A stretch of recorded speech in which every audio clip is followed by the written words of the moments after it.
যেদিন আল্লাহর আদেশে ফেরেশতা ইসরাফিল আলাইহিস সালাম সিনায় ফু দেবেন, সেদিন মানুষ কবর থেকে উঠে দলে দলে সমবেত হবে। অতঃপর সবাইকে একত্রিত করে আল্লাহর সামনে আনা হবে। আর যখন সিনায় ফু দেওয়া হবে, তৎক্ষণাৎ তারা দণ্ডায়মান হয়ে যাবে। বিস্ময় ও ভয়ে চারদিকে তাকিয়ে থাকবে। সেই দিন শুরু হবে চূড়ান্ত বিচার।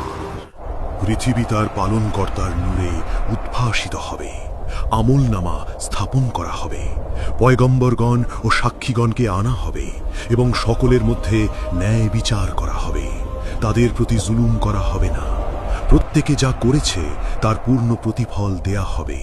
কাফেরদেরকে জাহান্নামের দিকে দলে দলে হাঁকিয়ে নেওয়া হবে। তারা যখন সেখানে পৌঁছবে, তখন তার দরজাসমূহ খুলে দেওয়া হবে এবং জাহান্নামের রক্ষীরা তাদেরকে বলবে, তোমাদের কাছে কি তোমাদেরই মধ্য থেকে কোনো রসূল আসেনি?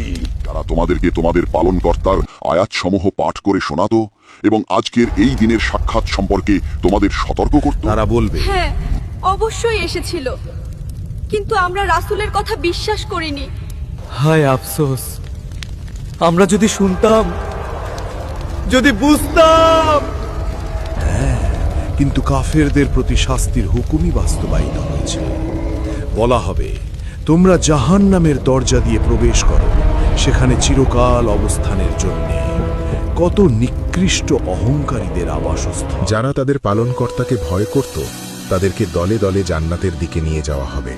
যখন তারা উন্মুক্ত দরজা দিয়ে জান্নাতে পৌঁছাবে এবং জান্নাতের রক্ষীরা তাদেরকে বলবে, তোমাদের প্রতি সালাম, তোমরা সুখে থাকো, চিরকাল বসবাসের জন্যে তোমরা জান্নাতে প্রবেশ করো।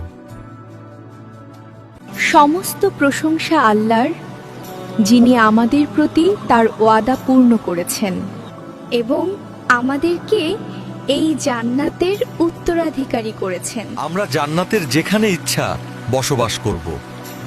অতএব নেক আমলকারীদের পুরস্কার কত উত্তম। সুবহানাল্লাহ, আলহামদুলিল্লাহ।